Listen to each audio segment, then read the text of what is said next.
All right, you're live. We're live. 7-minute light skip. All right, hello everyone. That's right. Welcome to Bagels and Business here at the Mill. We're really excited to have our speaker today. I don't know about you guys, but how many people here want to grow their business?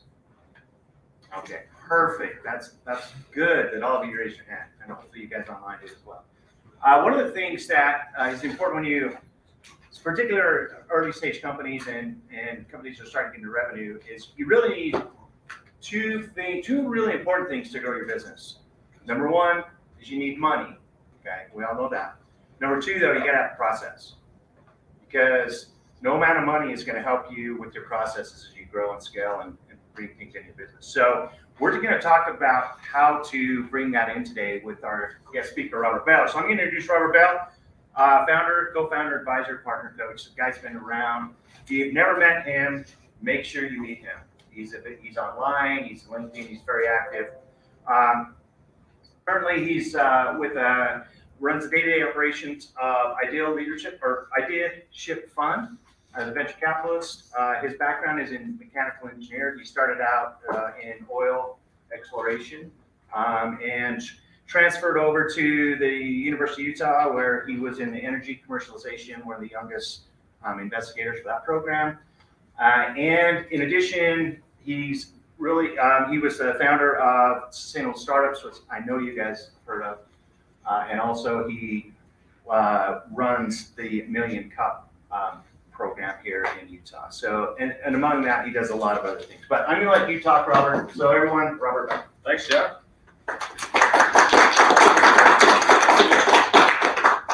Let's go weird when people clap. Do this. Yeah. So good morning. John was asking me, he said, you know OKRs, right? I said, I do. I love OKRs. I call them MOKRs. That's how I learned about them. But just who here is here to learn about OKRs? Is that what, do you guys care about OKRs? Is that why we're all here? Do people know what they are?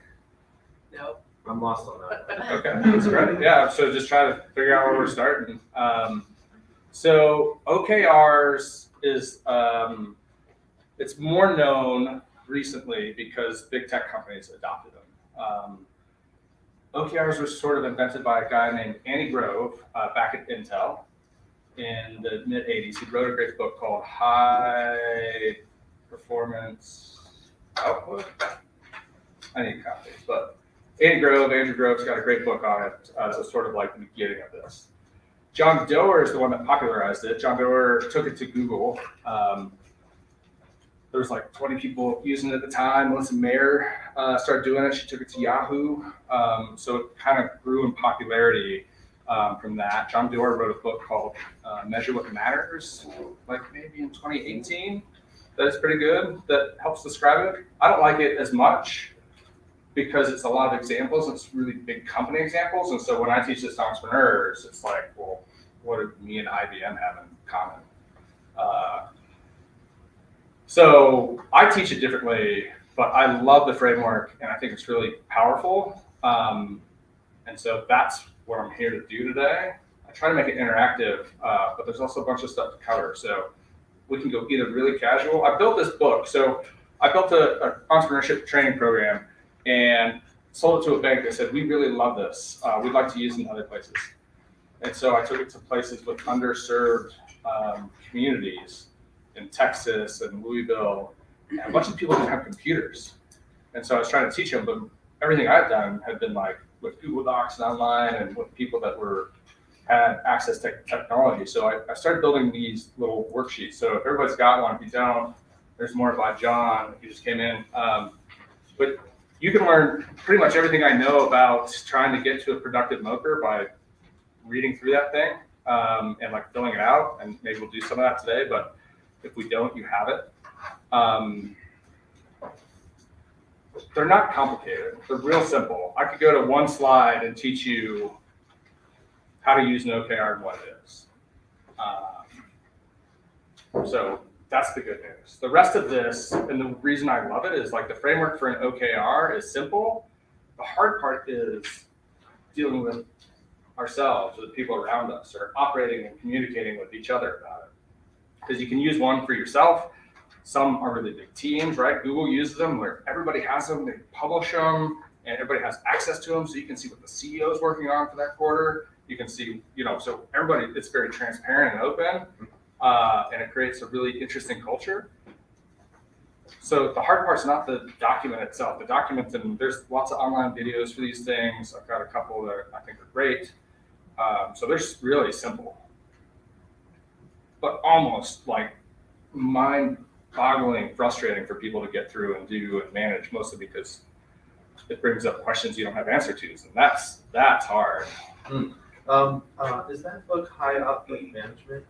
Yes, thank you. High Output Management by Andy Grove. Okay, I just wanted to maybe. You got it. Thank you for looking it up. No problem. So it's good if you want to like know where the foundations come from. If you're like, I really want to learn the nuts and bolts, like that's a great one. And John Doerr's Measure What Matters, I think, is a really interesting one too. Thank you. Of course. So OKRs. So we put the M in front of an OKR. If you read this and signed up for it, MOKR stands for Mission, Objectives, and Key Results. So I use it as a roadmap. And as a roadmap, you only need two things to make it useful, right? Any map, doesn't matter where you are. If you have a map and you have the 2 points, where you are and where you want to go, you can make it useful, right? There might be difficult paths to get there, right? You can take a plane, you can ride a bus, you can walk, you can take a bike, you can take the long way, and you can take the scenic way, you can take the most direct way, right? Google Maps is a good reminder of how that works. So finding where you are and where you want to go isn't all that hard. Sometimes it can be for us personally, right? So sometimes, and that's in this little handout I gave you, trying to ask yourself some questions, right? Like on one of the pages, maybe the third page in with the map where it says is this what you really want? Are you sure you really want this type of thing, right? Because nobody cares as much about where you're going as you do, right? I can support you. People like John here at the mill care and want to support you, but he can't decide that for you. Only you can decide that. And that's what I think is the hardest part. So I'm going to spend most of today talking more about that stuff, which some people are like, yeah, I don't care about that stuff. Just tell me how it works. So I don't know where you're at. Hopefully you want to be on that journey. If you get bored and you're like, no, I just want to talk about OKRs and the nuts and bolts, we'll get there. It's kind of at the end, so we'll grab a bagel and come back in 20 minutes, and then we'll be good. Any thoughts, questions? We tracking? Is this what you guys are here for today? Does this sound mildly interesting? Yes. I got one yes, I'll take that. It's interesting to me because this seems like a way to provide that overview of what's going on to a lot of people. Totally. And I like the idea of being transparent with as many people as possible and what the company is doing and what it wants to do. Absolutely. Is that aimed at that problem? This is exactly the underlying solution to those problems, right? So I've run incubators, I work in venture capital, so I run a venture capital fund, and both what I'm doing, right? So telling people what you're doing is scary. Some people don't like to do it because when you write it down, then it becomes real, more real than in your head, right? So the first step and the hard part about having a MOKR oftentimes is you have to take something that you think about a lot and write it down. So that's scary for some folks. Another scary part is people don't like to be held accountable because you might get stuck or overwhelmed or it's hard to do and you might not get where you want to go. And if you write it down and share it with other people, then they'll know it. Wow. So that's really hard. Well, if you share it with other people, you might get useful feedback. Totally. Yeah. So this is why I love them is because the framework itself, just by going through it, the only way through these things is through them, right? You can avoid them and that's fine too. And some people do, but by going through it, you learn, it's experiential learning, right? And so it doesn't matter where you are. It doesn't matter where you're going. It doesn't matter if it's a fun project, a work project, a hobby. You can use these in any area of your life and it's useful, right? If you have a spouse and you're hey, this is what we're going to do for the next 3 months of our life. We're going to vacation, we're going to plant some flowers, we're going to do this stuff. And then you wrote it down, you made it real, and then you hold each other accountable. But you're not you didn't plant the tulips. you're a shitty person, right? Like, but in business, sometimes we can feel that way. It's like, oh, I didn't make the sales, or I didn't get the data done, or, like that. We seem to take this stuff more personally. And so it can feel really personal, and it is really personal, especially to you, because it's yours, it's your heart, it's your head. But when you get it down on paper and share it with other people, it gets less personal. And to be honest, most people are rooting for you. So if you write it down and share it with people, people want to help you. So I find when you write these things down, like, this is what I'm doing, people are like, oh, that's awesome. How you can do that? It's like, I don't know. Oh, I can help you, or I know somebody that can help you solve that problem, right? So that's why I love these things. It's a framework, but it's all the other stuff that makes them work. So in the workshop, I teach this a lot more. I haven't done it in a while. COVID's kind of changed that. But today, the MOKR is just the map. But for me, there's a whole process that I like to run people through 12 weeks where you measure and you actively manage it, right? So I've been building the rest of the book where it's like a journal where you can fill it out. I mostly do it online, but I've been trying to build this journal for folks that don't have access to technology but still are interested to move these things forward. So today we're just going to talk about the map and what I gave you pages for. But what makes these things really powerful, I think, is measuring success, right? And coming back to check in how you did. And again, some people really hate that. I know some people that are like, they make their MOKRs so that they always win. Like they're like a 0-1 type of person. So I'm not that, but some people are, and that's okay. Again, like it doesn't matter to me how you use these things because they're just a tool, right? So is this like complementary to like business plan, marketing plan, or is it like the new style of business plan, or how does that all fit in together? Yeah, it's a good question. So I hate business plans in a lot of ways, right? So I had somebody ask me the other day, it's like, oh, can you help me write a business plan? And it was a hard no. Because as soon as you have a plan, it's like not gonna stand up to the real world, right? Where this, you can make a plan on a piece of paper and say, this is what I'm gonna try to do. It's like a theory. And then you go experiment and obviously it's not gonna work, but you never thought it was anyway. So like the difference for a business plan for me versus this is, it's like, here's my 5-year business plan. Like these things work really well in 90 days, so like 3 months. And then you build the next one. So it's like, here's what I'm gonna do for the next 3 months. And you make it somewhere, right? So like on a map, right? Like you go somewhere in some direction for a little while and you get there. Maybe it's your destination, maybe not, but you're somewhere and now you're like, shit, now where am I gonna go next? Keep going to my destination. I didn't enjoy that. Broken down at a gas station. We gotta figure out where we're, like, I'm at a music festival I didn't plan to be at. Like, I don't know where you are, but you're gonna be somewhere and then you gotta make a new plan, right? So I don't love business plans. Banks love business plans, but marketing plans I'm not great with either. But those actually can be quite important. So I think it's somewhere in between. It's more, I consider it a communication tool, right? It's like an organize your thoughts and then communication. So if that's a business plan, I think it can be sometimes, but it's a bit more, those seem more formal to me for like somebody else often. But I think sometimes you got to write that stuff down for folks.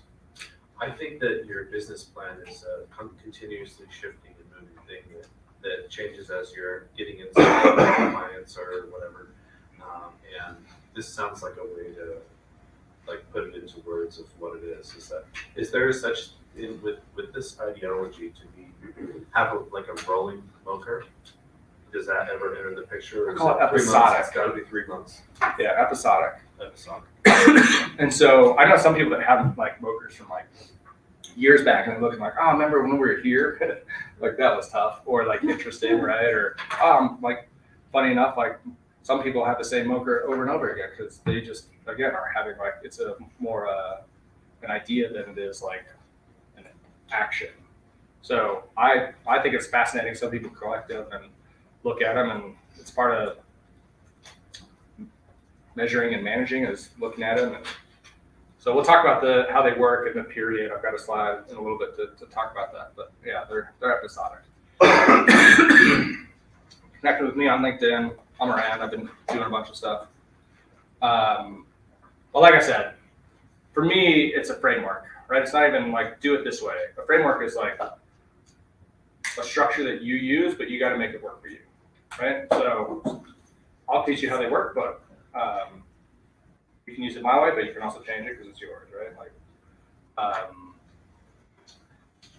the parts we're not talking about, so the MOKR is the math part, but management reports, like some companies and people do weekly or bi-weekly reports where they're interacting and checking in on their progress and measuring them, and then a project review is something that they do at the end to say, like, here's how I did. We're not going to talk about all that because that usually overwhelms people, and you just having a MOKR is a good place to start. I put this slide up a lot of times because trying to invite the idea that a MOKR is a lot of things, right? So you got to decide where you are on the spectrum and what you're looking for. I use them a lot for executive coaching that I do for folks. A lot of people want them for consulting, right? You can use them with consultants and say, here's what we're doing, right? So sometimes when I do business proposals, I don't send them a proposal. I send them, here's my 90-day MOKR, and here's what I'm going to get done, and here's how I'm going to achieve it, and we've measured my success based on that. Some people use it for mentoring, right? So I could see John being able to look at everybody's MOKR in here and mentor you on some of that stuff and say, hey, how's it going? Oh, have you considered this stuff, right? So there's lots of different ways to use these things. So which one's right for you? Maybe you know, maybe you don't. Give it a try and see if you like it. So today is all going to be about teaching MOKRs and give you an idea of the management report framework, but mostly MOKRs today because of the time we have. I thought I was going to do more, but it was a 2-hour block, but I was only supposed to do it for an hour, which I was like, maybe I can do it in 45. So that's the goal. The documents don't do the work. The magic is you. So a lot of times I give these people, it's like, give me the MOKR, let me do the MOKR. It's just a piece of paper. And maybe the piece of paper helps you be more magical, but the interaction, right? Like if everybody in here made a MOKR and shared it with everybody else that's a peer or something else, like the magic is like you guys being able to look at it. The framework makes it easy because it's like language. Like consistency is great because like now you guys have a shared tool that you can like use, like a business plan or a business model canvas, right? I love that as a tool because like you can describe your business on a piece of paper and like understand at a high level what it's doing. So if everybody knows it, it's just one more of those tools that you can share with each other. And I try to remind ourselves like you can design a lot of work in these MOKRs, but it should be fun too, right? So maybe if it's feeling hard or you're not ready for a business one, make one for yourself personally. Like, oh, what do I want to do? Like how can I be a better me? Or like be a better partner, or be a better parent or whatever, right? You could use this for all sorts of like non-business stuff that still gets some value out of everything.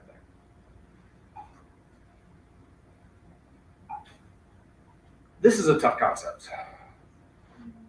This thing is the MOKR, especially when I do a lot of coaching. This object in the center,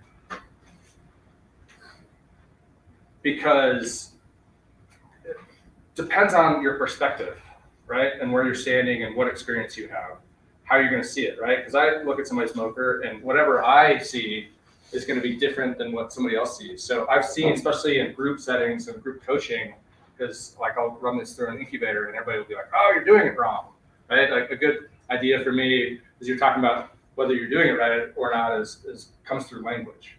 So wrong just is a different perspective, right? It just looks different. And sometimes people get stuck on their own stuff because of this, right? They're like, oh, am I doing it right? It's like, I don't know. That depends, right?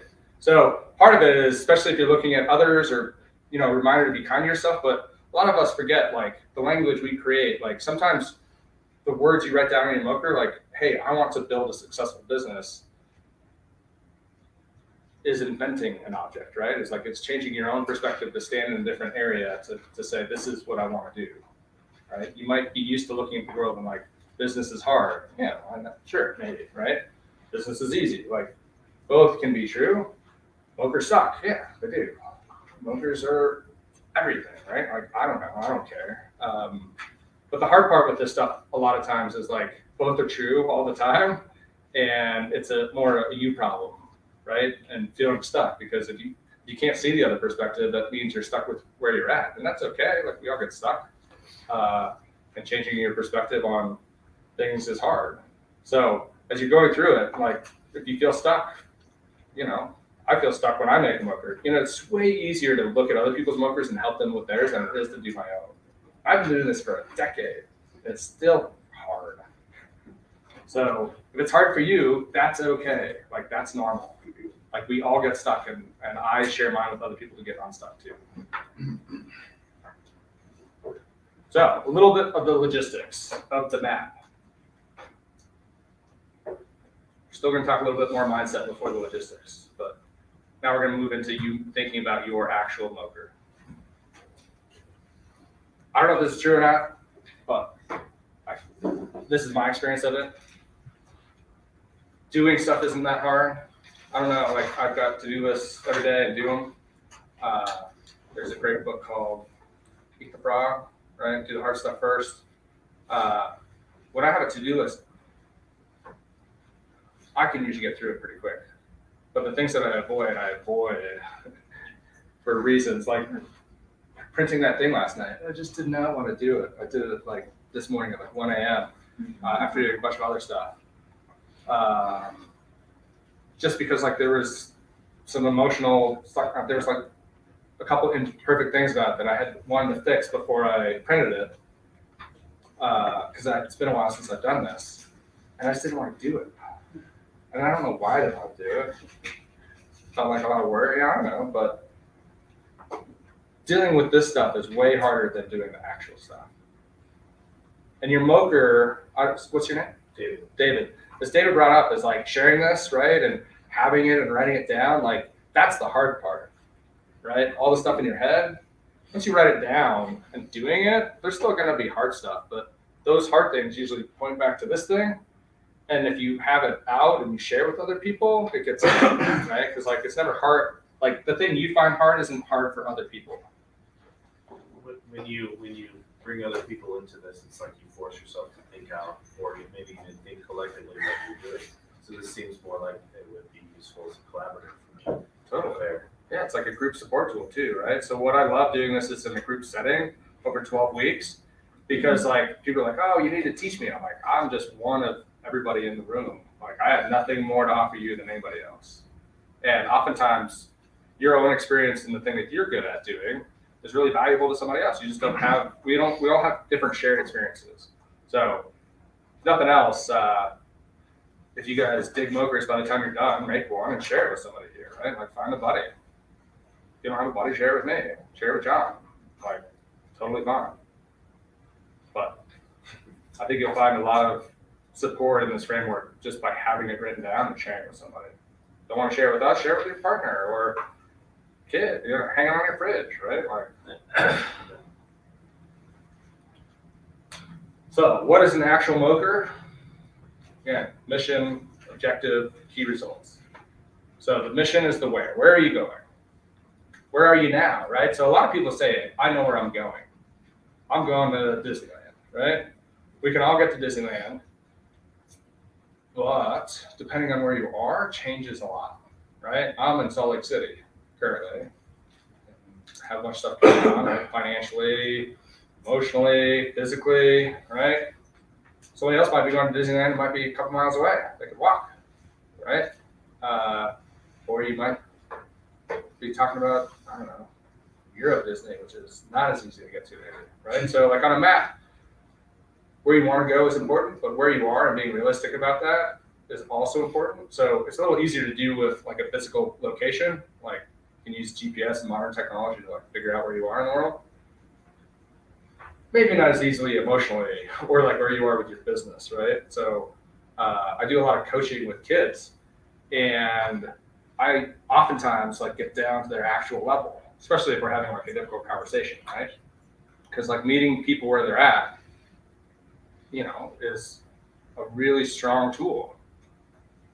How do you do that with yourself? I wasn't sure if it's a joke today or not. I was curious to ask John, but I didn't yet.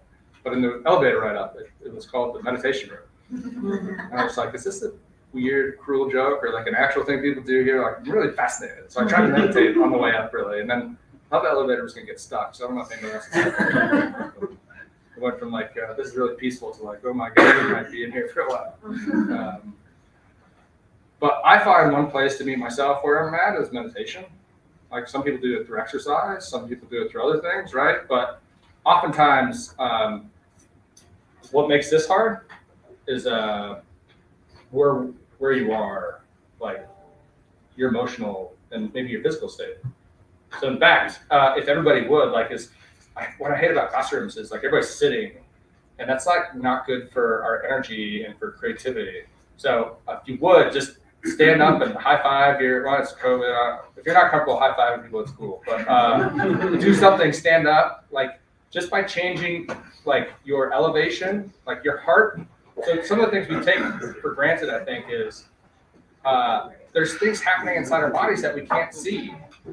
And our amount of blood pumping and how that affects us is different. You have physical contact, you smile, all these things make a difference.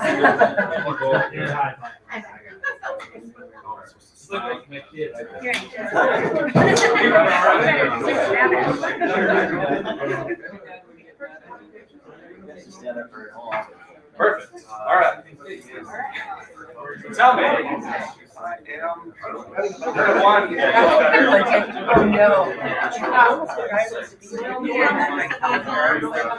When you're ready. Keep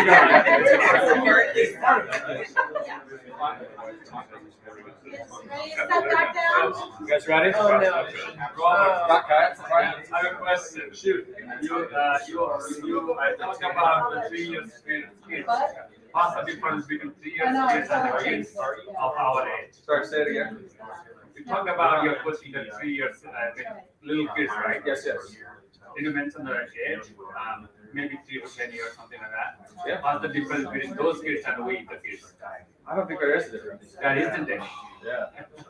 Yeah, for me, coaching isn't about age, right? So even with my kids, I've got 2 kids, and relating to people, I don't know, I've seen some people like baby talk, and like people change when they're interacting with different people. I've worked with early stage startups, nonprofits, and also I coach billionaires. So I'm here in the state of Utah, so I work for the Larry H. Miller Group and close. Which one is more difficult? I think kids are very teaching adults. Yeah, each one's different, right? So it's a little bit like this. It depends on where you're standing, but it's all the same, right? It's a different card. Right? A good friend of mine, he's got $100 million or more, right? So a lot of people would be like, I wish I had that hard problem, right? But that person is a good friend of mine, and part of his story that he shares publicly is he's almost killed himself twice over the years. And knowing him really well, like, his problems aren't that different than my problems. And money's never the answer, right? I work in venture capital, and people are like, I just need money to solve my problem. And I spend more time talking people out of raising money than I do other things, because money almost certainly is never the answer. It's sometimes the answer to a specific problem, but that's rarely the actual problem in front of people. The problem is usually like, we forget we got to stand up and smile and check in and be in a good place, like an actual different state, right? You have different hormones pumping through your body after standing up and connecting with someone and smiling than you did the few minutes before that. So I swear, from my personal experience, if you're feeling stuck, like having a MOKR reminding you what you're trying to do is important. But even before you write yours down, like standing up and using your meditation room, or finding a friend, or taking a walk and doing the things you need to do to be in a good actual like emotional and physical state before you write that stuff down that you want to do and make sure you really want to do it is the secret to this thing. We could stop the presentation at this point and you can use that thing and we can be done. But like, of all the stuff I've learned and the people I work with, like this slide is like the secret to this thing working well. I think that if you had a bunch of MOKRs and you saved them all, you would end up with a journal of the things you accomplished and how well they went. So when you're having your like entrepreneur energy at minimum, low battery, you can look back at that and go, whoa, this is what I've been doing. Because I often have that moment where I'm stuck in the grind and I'm just like, I feel like I'm not getting anything done. And I just look back and it's like, damn. Yeah, totally. And I've got some that I look at and I still haven't done those things. So I'm like, oh. Yeah. But for a different set of reasons, which is like, those things aren't done for a reason, right? Like the things that I got done, I wanted to get done. The things that I wrote down that I didn't get done, I thought I wanted to do, but I clearly didn't. Otherwise, they'd be done, right? So like that was me fooling myself that it was important, but it wasn't important because I didn't do it. So Robert, why that is 80%? I mean, 80 number is not a big deal. It can be 80 to some people, 90 to some people, probably 99%, who knows? But that's the majority. What do you think? Why is the majority that's holding you back? Yeah, I think it's sort of like Pareto's principle, right? So that's the 80-20. Pareto's principle says essentially, you get when they study it and look at things like sales, like the top salespeople, the top 20% produce 80% of the overall value. I see it differently. I say this is my problem. I cannot work out. That percent is available from other sources. If you don't have it, skills and execution, you can have it. This is my problem. Yeah. Overcoming my problem is the biggest one. I see it differently. Well, another way to say it, I don't say this one quite as often, but activity, like getting stuff done, requires motion. Exactly. We don't have it. So this is motion. This is getting stuff done. Yeah. This is the energy. So energy and motion, those are this is where the word emotions come from. Exactly. So how do you get motivated? How do you get stuff done? With energy, through emotions, right? Sometimes like people are scared of anger, right? Like I work with my kids a lot on emotional intelligence and talking about feelings, which I didn't grow up in a world where that happened. But through all the coaching work, I spent a lot of time talking about emotions. It's like, how do you feel? It's like, I feel really sad today. It's like, oh, that's interesting. Let's talk about that, right? A good friend of John's and mine, she's got an app called Vibonics where you can speak into your phone and it'll tell you where you are. It measures your emotions and your levels. I use it and I find it fascinating. And some people are like, don't get angry at me. It's really scary, right? And okay, scared is an emotion, but anger has a lot of energy behind it. You get a lot of shit done if you're angry about something. I do anyway. So there's a lot of motion that comes from anger. So said another way, like this is the motion and this is the energy. And so for me, this is a lot about managing your emotions and like paying attention to them and using them.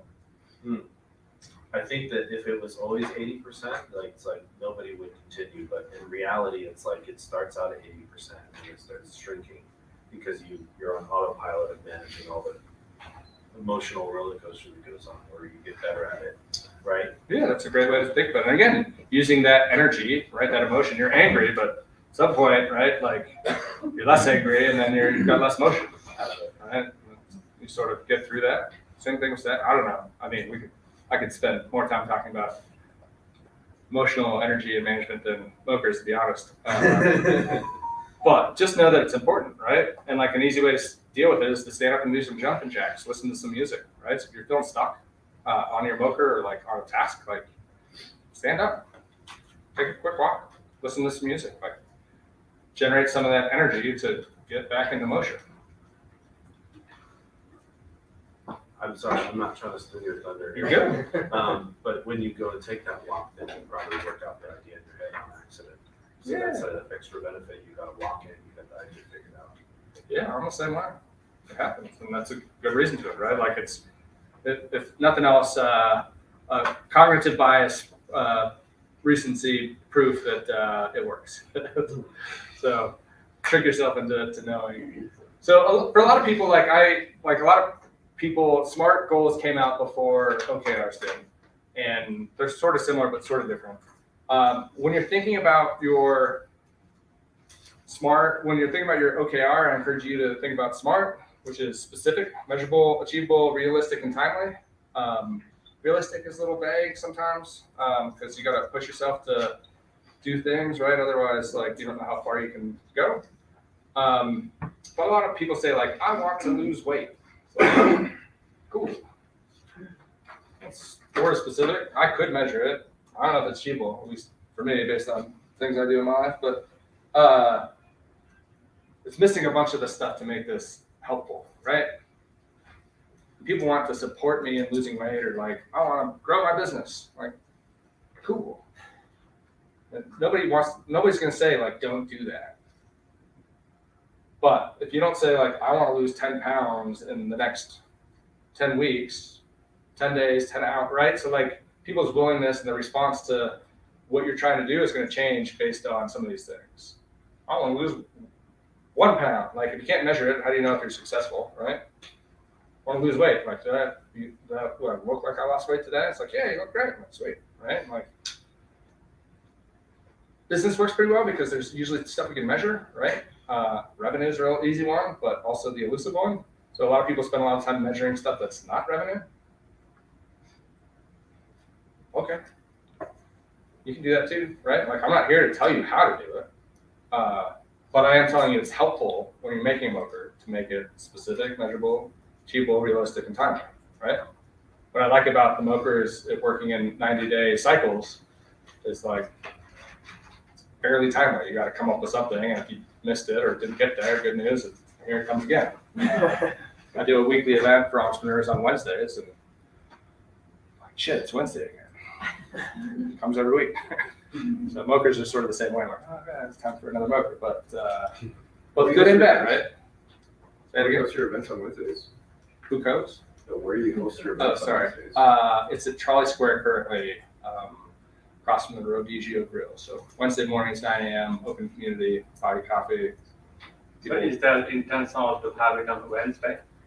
Yeah, it's my event here in Salt Lake, but it's a national event. So there's 130 of these across the country. There used to be more before COVID, but they decided if entrepreneurs got together and shared a cup of coffee, they'd change the world, or at least make it a little bit better. And so they decided Wednesday mornings at 9 a.m. So even if you don't come to mine, but you find yourself looking to connect with other entrepreneurs in the city, check out their site, and there's often other people getting together talking about stuff. There's virtual stuff. There's a couple people that are doing well. They're trying to get to know different markets for their business, and so they're attending those virtually, like especially in different time zones, because then they can do multiple or do it at a time that works better for them. So if you want to California market or East Coast or something, check them out. What's 1millioncups.com. Oh, okay. What's that? 1 million cups with the number one. Oh, okay, I follow it. So it's a Kauffman Foundation program. Kauffman, it's out of Kansas City. It's like it's definitely the U.S.'s largest entrepreneurial foundation. They've got like a $2 billion endowment. Probably the world's largest, but I don't know. Kauffman. Kauffman studies entrepreneurship. Yeah, very well known. So everything you've learned so far, can anybody tell me what this cartoon is? Half empty, half full. Yeah? But you say it's what? I said it's half full Half full what? of glass. Yeah.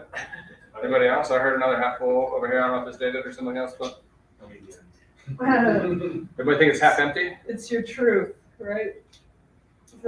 His perspective, right? A little bit, but this is an actual exercise. It's a cylinder with stuff in it. Okay? I like that one. That one's a bit closer, right? In some ways, because it's describing it instead of declaring what it looks like to you. Go ahead. Well, I always start out as half empty, but then I talk myself out of that. Totally. So let's talk about that. This is the At least whole I point of the try. slide. Yeah, tell me about that. It usually works. I usually can talk myself Why out don't you of say it's that. half empty though? Because you start there. So you start there, Because but it you looks change like it. there's something to be done. Like if it was full, I wouldn't really notice it. But because it's empty, I instantly notice there's a problem. Even if it was a quarter, I'd be getting anxiety. Totally. You know. So this is why this is so big. And we don't even know it. This is the funny thing, and this is why I pointed out and tried. This is why I spent this much time on this in the workshop. Because it has to do with your MOKR, you just don't know it yet. You don't know why you answer the way you answer. It's a social agreement. we've been trained that anybody that says it's half empty is what? Pessimistic. Yeah. That's my thought. I mean, it's amazing how fast someone can completely know you on it based on that answer. Totally. Wow. What an insight tool. Right. And yet, it shapes everything that we are going to think and do, right? Because it's half empty, it's half full, it's a cylinder, it's a cartoon, it's water, it's vodka, right? Like your social agreements and the things that have impacted you make you, and your brain is doing this calculus inside, especially in a group setting where you have to say it out loud, before you eat like that fast. You know, I forget, it's been a while since I've done this presentation, remember I saw the numbers, but your brain processes like 60,000 decisions a day that you're not even like aware of, right? So you just had like 4 or 5 before you even thought about answering, right? The people that didn't say it out loud is because like whatever you had going on kept you from saying it out loud. Because you were worried you're gonna be judged or something, like, or something else. Like for you, it depends on who you are and what you've learned and the social agreements we've all agreed to, right, as kids and growing up. But that stuff affects you, and that stuff affects what you write down.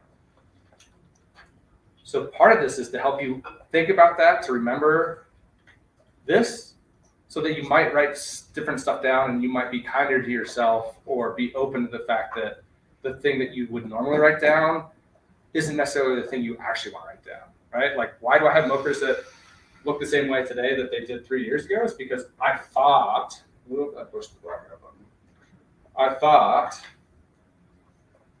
saying half empty would make me feel like an asshole to somebody.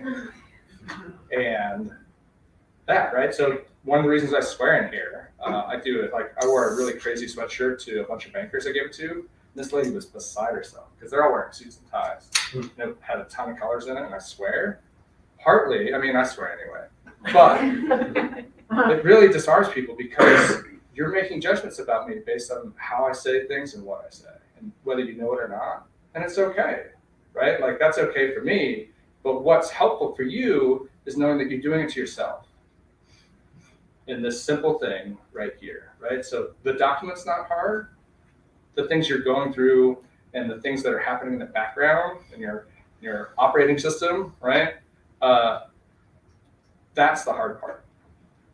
And just making you aware of it is what today is all about. But, so we live and work together and sometimes like each other. He's exactly that, half empty. I see it as half full. We get together in a meeting. His fear is, you're not going to see what we have to do. And I go, you're not going to see what we've already done. Totally. So then we're like, Yeah. Like, I could feel, conversation over. and I can feel the emotion in that, right? Cool. Right? So there's some difficult emotions in there, and a lot of it has to do with personal validation and a bunch of other stuff, right? So I do a lot of therapy, I do a lot of coaching, I mean, therapy for myself. Like, this is the process. Like, we're constantly dealing with these things that are getting in our own way. And a lot of it is because we have bias. There's a video in here, I won't play it, but we can maybe send out the link. But I think a lot of us are like, again, the MOKR's like, cool, we're gonna get on the same page. It's like, you know, but this is sort of the joke. It's like, perfect, everybody thinks like me, right? It's easier when everybody thinks like me. But that's just a different set of bias that's not helping, and it's groupthink. Right?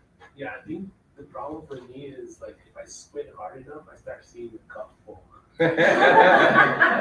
So, like, I almost kind of like, you know, like, I have to look at actual numbers and like things like that to be able to be like, oh wow, like that idea is way crazy. Like this, you know what I mean? It's like I run into like not even half empty or half full. I see it full, and it's a point where it's like, no, that's not even real. Like you're literally seeing the other half when it's not there. Yeah, and that happens, right? And again, I do CFO work for folks because they're like, coaching, like, that's too weird for me. I'm like, cool, like, show me your numbers, let's talk about that. And then same thing, right? They're like, oh, it's tangible. But, you know, the same people that I work with that don't want coaching when I do their financials, like, I'm like, oh, why did this happen? He's like, well, I'm getting a divorce. I'm like, oh, weird. Like, your personal life is interacting with the numbers you want, right? You don't want to talk about the thing that's difficult, that's actually like something important that's holding you back from doing some of the things that you want to do. But you want to talk about the numbers. Like, okay, well, let's talk about the numbers. And then again, he's like, is this business coaching and personal coaching? I was like, depends on you, man. Like, Why not both? yeah, it's like, I don't know how to separate it, right? Work-life balance, like, it's just, When you bring all, like, the best advice I ever got in business is start acting with your first customer as if you have 100. Because when you have 100, you're not gonna be able to fix all the stuff that was easier to fix when you had number one, right? And so in this, you know, when you start building your team out, start acting like you know there's gonna be bias, and you know there's gonna be people see half empty, half full. Because if you don't start fixing it now, when you start developing your team, now you're just gonna be in a position where it's gonna be really hard to understand that you have people that come in with different things. I think it's great advice. Another way I like to think of it is you're always going to have problems. And you're going to solve some, and there's some you're not going to solve. But as soon as you solve one, there's another one waiting for you. Like, they're just different problems, right? Like, the folks that I know with lots of money, they have problems. They're hard problems. They're just different problems. But they're not out of problems. So one customer, not having a customer is a problem. Having one customer, that's a different problem. Having 100 customers, that is also a different problem. The good thing with MOKRs is like, it doesn't care what they are, right? Like, it's just a tool for you to be able to like share that stuff and talk about those things. What do you want to do with it, right? And like, I'm not going to solve this problem, right? Like, there's also something powerful and be like, that's a problem. Not it, right? Like, I'm not doing it. That's okay too, right? Like, but be aware that we have bias, right? Like, you can't, if you don't feel like you're being biased by it, it's like, study more. Maybe I'm wrong. Like, I'm open to the possibility that like you're not biased, but like from everything I've learned in this simple exercise, we all carry a bunch of social agreements and bias with us. Recency is a real common bias, right? Like, you can get to this stuff. So it's really dangerous as far as how it shows up in here, because when you come back to see how you did, you're like, ah. So I'm always like, what asshole wrote this MOKR? Like, it was me like 3 months ago. I'm like, what a dickhead. Like, why did that guy write that down? Like, what jerk would do that to me? I'm like, oh, that's Future Robert's problem. And then like Future Robert's like, that guy's So like, it happens and it's normal, right? And it's all about perspective. So we're about to transition into nuts and bolts in the last few minutes. Like I said, because this is the hardest part that most people don't want to talk about, or it's like hard to like, but once you get through this, like the nuts and bolts are like pretty easy. So just remember, when you're staring at yourself or somebody else, like, we all see different things from different perspectives, and it all has to do with the brain. Like, the more you understand about brain science and our limbic systems and how we interact with our prefrontal cortex and things and all the actual chemicals happening, all the magic and mystery that is in there. Like, there's so much going on just in this right here, right? Like, your brain does a lot just to decide if you're going to say half full, half empty, and if you're going to have the courage to do it out loud or not and be judged for it. So your brain is constantly trying to make you look good and avoid you looking bad. I think it's so important though for people to speak up in those cases, right? Because if you have everyone saying it's half full and you're the one saying it's half empty, you might actually have perspective that's very important, that the group think gets carried away and leads to really bad results as a society, but also in businesses. You know, we look at arguably like the crash of 2008, there was people who were pushed out of the room, you know, who would be speaking up on the dangers of over-reliance on the debt structure, right? And then people who had, you know, it became that group thing that just carried it away. Whereas if there was enough earlier on, people would say, no, it's half empty, you know. And vice versa too, because if you have all half empties in your team, I think you're going to stall too. So you have, but that's uncomfortable. That's what you're saying, is it's uncomfortable to have these different perspectives to work those out, because that's messy, that's hard. And there's an innate, I think, within our brains that we want to be around people who think like we do, right? Yeah, so there's that tension. Right? So yeah. Interesting discussion. Yeah. And same thing like in politics. And I don't know, I saw somebody driving a truck with a bunch of gun stickers and Trump 2024. I'm like, what an asshole. And then like, see, my brain just did it again. Like, might be a totally great person that just looks at the world differently than I do, right? Like, I'm watching the Supreme Court nomination hearings, and I'm just like, why are people so mean to each other? So if anything else, like, we just forget that we're all doing it all the time, and we can't help it, and maybe just be kind to ourselves and others is like the main takeaway. And like being aware that we're doing it is like, I think the awareness is like the big tool that I'm trying to teach today. Because the awareness, then you get to decide what you want to do with it. But if you're not aware of it, then you can't do anything about it, right? And maybe you don't want to do anything about it, or there's nothing to do about it. But without that awareness, you're not even open to it. And a lot of people are like, just tell me what an OKR is. But through the coaching, it's like trying to figure out what holds us back. There's another video link in here that shows cognitive bias, not too different from this one. Again, I'll share, and it's a Dove commercial that I love and I think it's super powerful. It's totally worth watching. So now with your piece of paper, in the last few minutes, trying for me to convince you that your emotions and your states and the way you think about the world is going to impact what you write down. Let's talk about and write some of that stuff down.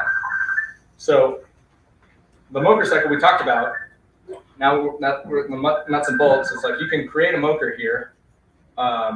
That's today, right? If you create a MOKR today, you can only come down here 3 months later and check in, and some people do, and they're like, hey, did I get there, right? So like you don't have to look at it every day or every month or ever again, frankly, right? You might just be here, right? But what I encourage people to do, what I've seen work really well, is if you every month come in and you score and check your MOKR, you're like, oh, how am I doing? I'm like, oh shit, I haven't started yet. That's usually what people say here. And then they start working on some of it and they get partway done and they get stuck. Oh, I'm stuck on this other thing. And then by the time you get there, you're like, oh man, I did a lot of work this last 90 days. That's pretty cool. But you don't have to do that. Some people create a scoreboard. That's what the measure part that we're not going to talk about today is about, is like, how do you know you're winning, right? Sports analogies and coaching, like everybody seems to understand that. Like when people play sports games, you look up the scoreboard and like, you can tell who's winning, how much time is left. There's a lot of data in a scoreboard. Even if you just have the score up, you're like, hey, am I winning, right? Like, do I want to keep playing? Like some people, if the score is like 100-0, like you might think, this is boring. 0-0 for soccer, it's like, this is amazing, right? Like, I don't know. So I think creating a scoreboard is interesting, right? Your MOKR is not going to do that for you, but it's sort of this inherent, but it's interesting to be able to look at, like, are you winning the game you're playing, right? If this is a game that you're designing for yourself, that you decided it's fun to play, are you winning at it or not?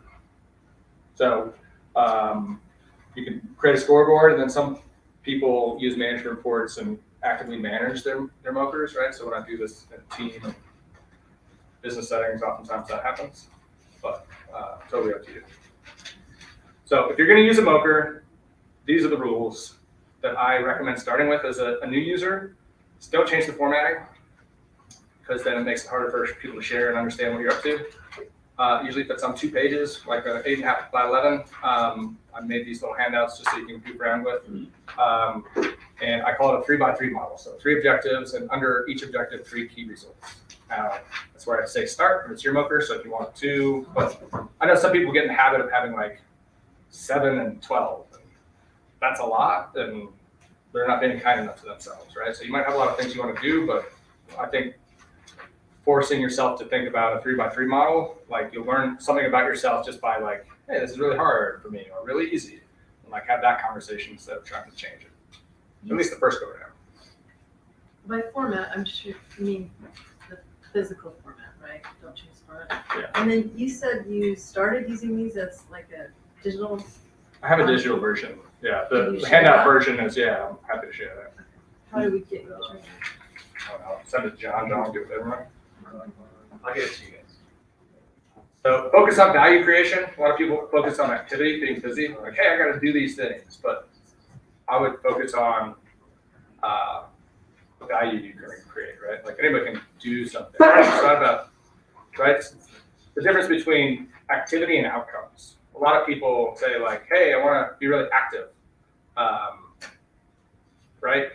I think this is a big conversation these days, which is like with the great resignation. It's like, do I need to work 40 hours a week, 50 hours, 60 hours a week? What if I just get the stuff done that I'm supposed to get done? If I get that stuff done, can I be done? And it's a weird dichotomy where people are like, no, that's not okay. But for entrepreneurship, like nobody gives a shit how hard you work. People want to care what gets done, right? So not necessarily when you're employed by somebody, but again, if they knew better, like Brady's principle says that other, like get stuff done, don't, work smarter, not harder. I'm lazy. It's sort of what makes me a good entrepreneur because like I hate working super hard. I'm good at working hard, so I have to protect myself from not working hard all the time because I'm really good at it. But I'm also really lazy and always try to automate or find ways to not do the same thing over and over again because I get really bored. That means you can get more done if you automate it. That's just a real goal. Which is a really bad habit to get into, which I do. Oh, yeah. For sure. Operate with compassion and empathy, especially with yourself, but others too, right? If somebody's working on stuff, like, dude driving the truck today, like, he's got his own stuff going on, he's got his own things, and views in the world, like, mine aren't any better than his. This one's really hard. Don't make it or take it personally, especially when we do in a group setting, when you get feedback from people are like, oh, what about this? And you're like, wow, that hurt. It can feel really personal because this stuff is, especially if you share it, right? So it's really hard to do. It's really easy to say, but it's really important to not make it or take it personally, right? So your mission is your where. And a lot of people are like, some number, right? Make it bigger than that. Make it more like, why does this matter to you? Why does that, it's okay to have financial stability in your life and to make money. There's nothing wrong with that. But that's the only thing driving you, like, try harder. I know lots of people with lots of money, and having lots of money doesn't make their lives better. Like some people's lives work, so I encourage you to try harder. But if that's the thing you want to do, go nuts. Hopefully it works out. Maybe you're the one person that's like having much money to solve something else for it. I don't know. I'm not here to tell you how to do it, but I am here to tell you the language you use is going to impact the stuff you do. So the third video link, I think the last one in here that I'll send, one of the digital version, is this lady that talks about language. And the short version is like different cultures use different verb tenses. So like Germans, I think she says, use language and like masculine and feminine nouns. So like I speak really shitty Spanish, like el baño and Did you use monster Albania specifically after saying these? I do, yeah. But, so there's like masculine and feminine descriptors, right?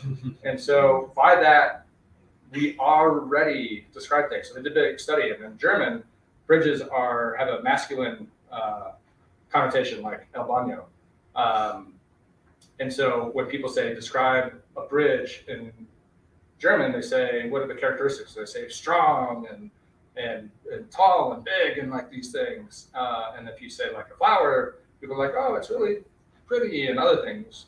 But in different languages, that's not the case. Like in Spanish, a bridge has a feminine attribute. And so when they ask those same people what a bridge is, and they describe them as beautiful and artistic and all these other things. So again, language, whether you know it or not, is affecting what you're going to get done on your MOKR.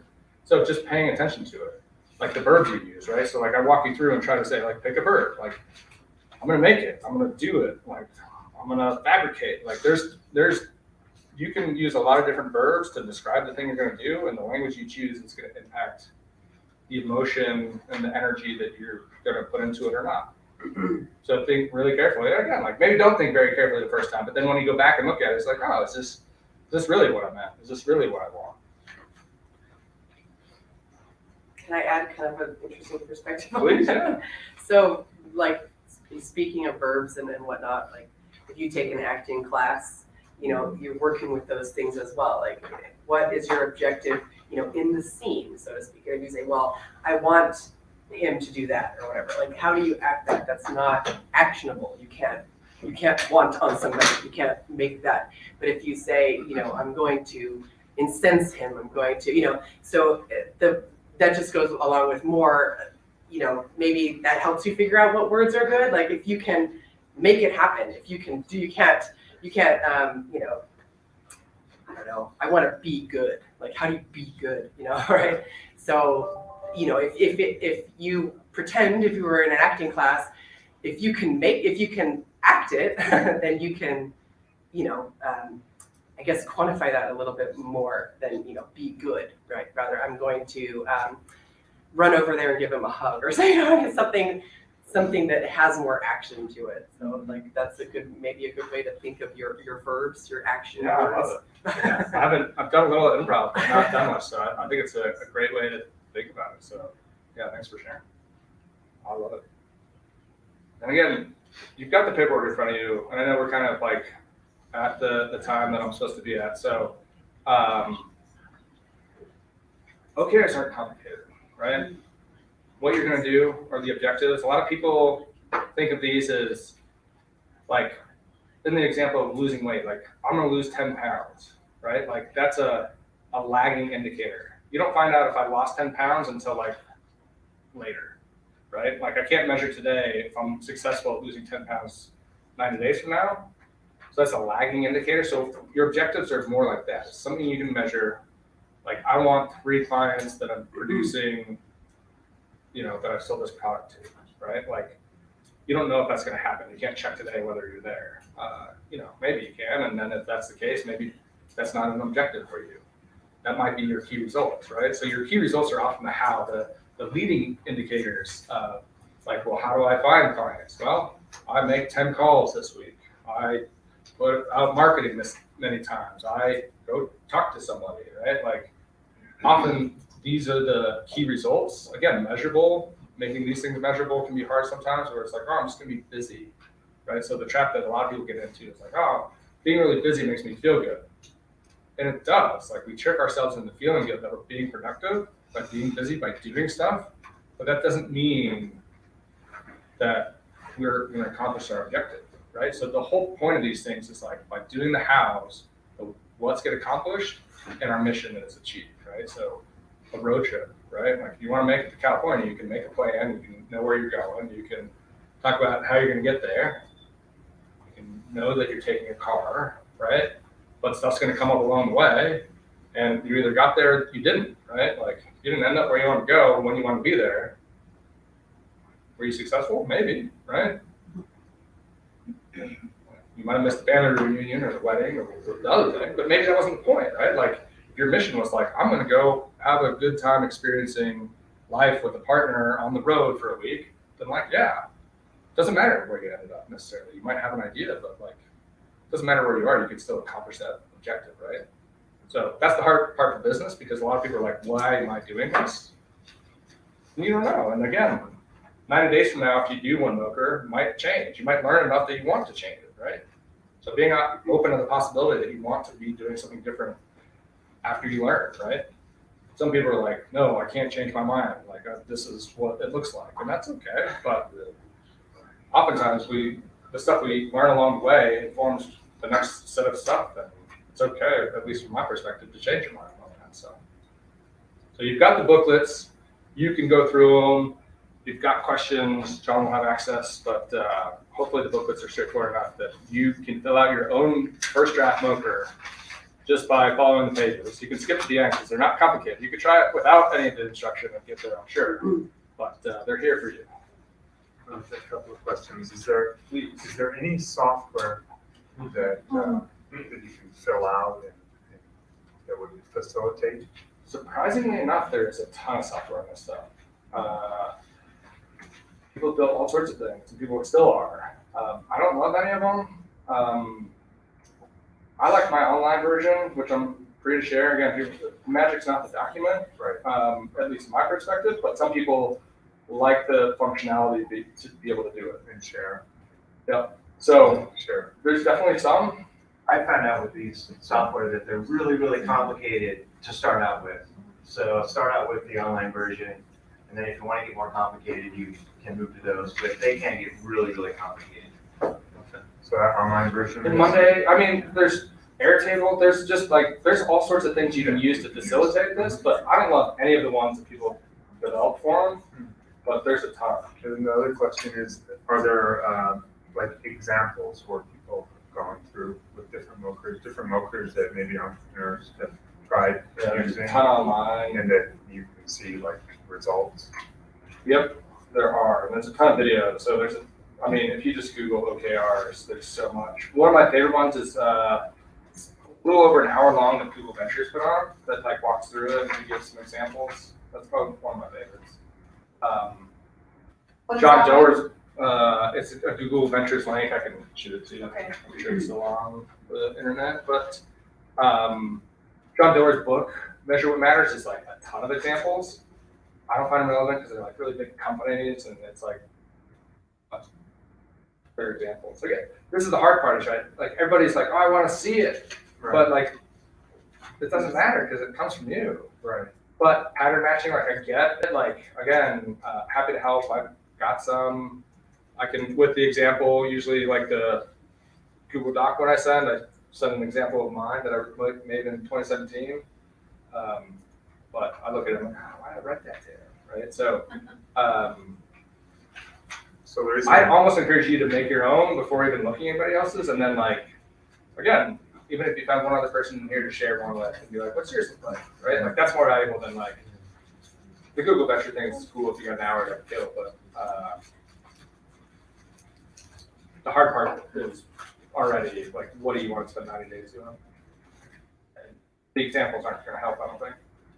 You have one person, then you. Yeah, so when you're doing this with teams and you're breaking out the objectives, then does everyone take on their own like 3 objectives? Love that you asked. Or So it depends. Especially if you're doing with teams, I encourage you to start with just one. I've got some people that are like, we should, so sports analogy, football team, head coach, PO. So like everybody's got different functions. And Google and how these things operate is like top down, bottom up. So like, hey, I'm in charge, like here's what my MOKR looks like, right? This is what I think is important over 90 days. And then oftentimes from those, like, well, if we're going to win the Super Bowl, I need to do these things for my job. And then those people say, well, if we need to do those things, then I need to do these things for my job, right? But the danger in that is also like this person might have better ideas than you have, or know what needs to be done, and is going to be influenced by it. So giving them the room to be able to tell you what they think is important before they see yours might be valuable, but that's part of it's a communication tool, right? So this is the conversation, and each organization operates a little bit differently. Some only like the top-down version. It takes more time to do the others. It takes energy just to get people to do it. So like even just having one being like, hey guys, here's where we're all going. And I'm measuring this, and you can pay attention. If you'd like to do your own, like, you're welcome to, right? So I use them for performance reviews. Everybody that works for me, it's like, it's how we do our performance reviews. What'd you get done? How'd it go? What do you need help with? So there's lots of different ways, but they do connect the dots, but it takes a ton of energy. And so like, again, it's yours, but they work really well for teams. There's a lot of transparency. Some teams hate transparency and accountability. Everybody says they want it, but when they pay me to help them with it, it's really, I get yelled at a lot. So I'm not kidding. I know it's hard. That's one of the hardest parts. energy of exchange, right there, money. Everybody wants accountability until they have to have it for themselves. I think the slide you showed, I think the second or third slide, you had a matrix. Yeah, with coaching, arrows. consulting, yeah. Yeah. Is it okay to ask you just to go over it? Maybe 10 minutes? Yeah, sure. That sounds pretty interesting. Yeah. Can I go through like 3 more slides and then we'll go back? Sure. Okay. So my last sort of warning on MOKRs is, especially if you go over, this is like the Gartner hype cycle essentially, but I've experienced it. And everybody gets really pumped about it, right? Like you're going to leave, you're like, I'm going to do a MOKR. And then you're like, yeah. And then you share with somebody like, MOKRs are awesome. And then you start doing it, like, man. So they get hard at some point, you know, and they always suck, at least in my experience, because doing things that you haven't done yet can feel hard. And so it's part of why I say this again, it's awareness. Like, it's okay. It's going to happen. Like, there's nothing wrong with it. Don't be scared of it. Like, that's just natural, like energy and motion, crazy motion, and it can feel hard, right? Like there is a trough of disillusionment, and it sucks to feel stuck, and it's normal. And find some friends and change your state and use your meditation room. Where'd you come here for that? Yeah. So it's okay and it's gonna happen. Is like the main point of the slide. And like, don't be scared, and use other people and find ways to work through that. Because it's simple and not easy. I like this one. So it's simple to say, the process is simple, the structure is simple, the framework is simple. None of that shit is easy. I've got a great analogy for that. I've heard it in relation to raising kids or having kids and raising kids. It's like rolling a boulder up a hill. Simple. It's not easy. Totally. Yeah. I used to have a slide that had a person. Oh yeah, really? So I'm not gonna talk about measure or manage, but the slides on it, are you winning? Like, it's hard to know if you're not measuring, right? And then managing it is like, everyone's got a plan, so you get punched in the face. So like, plans are great, business plans are great, but then like, what happens when it meets the real world? So that is MOKRs. Be kind to yourself. So not complicated, not simple, but not easy.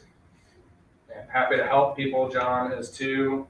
I'll share links because I think they're a good way to remind ourselves, right? Like when I feel stuck, I watch the girl video, and it always reminds me it's not as hard as it feels.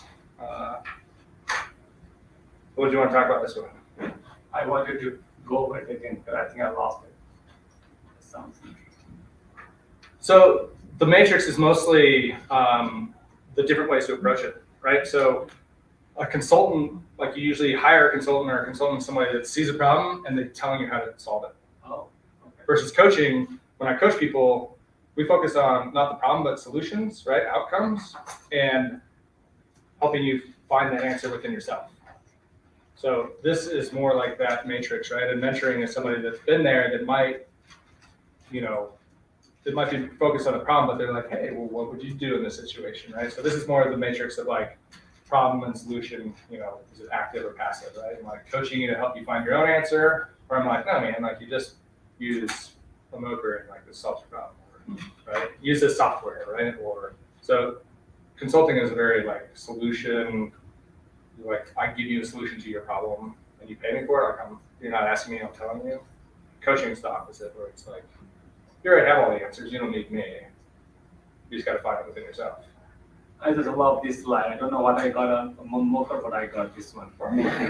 I'll take it. So I'm here for a while. I thought it was going to go longer, so I'm here till noon. So if anybody wants to go through a MOKR on their own, or ask questions, or like get help drafting one, or just want to talk about other random stuff, I'll be here for a little bit. But Take a seat. thanks for hanging out. Yeah. Thanks for being here. Yeah, it's my pleasure. I loved it. All right, guys, thanks for being here. Just a couple things. You that are members of the mill, we started to bring in MOKRs on our Mentor Monday. So now that we have formal introduction to this, we're going to get a little more structured with that. So on our Mentor Mondays, we are going to focus on this process. For those of you that are not members of the mill, and you would like to be, we have several options, the mill at slcc.com for more information. Moving forward, just for mill clients and you guys out there, we're in June, we're going to have a discussion on funding. There's some new products coming into Utah. There's a new bank coming in. There's some new SBA loans that are available. But what's important is you can use these objectives to help you guide you to funding, because funding can be hard. And so be thinking about if you're trying to raise money, if you're going after equity or debt funding. Start using these types of tools to get more organized and use them to help drive your process. So, and last thing, with our funding coming up in 2 or 3 months, if you're having any issues, I would really focus on understanding your financials, cash flow, income statement, very important. If you need help with that, contact us here. We'll get you in touch with SBDC. Bryce is here, Jim was here earlier. But key to growth is going to be your financials as well, and we'll be talking about that in a couple of months. So, Super important. anything else? That's it. Thank you so much. Yeah. Thank you guys for being here. Yeah. See you in a couple of months. Welcome back. Thank you.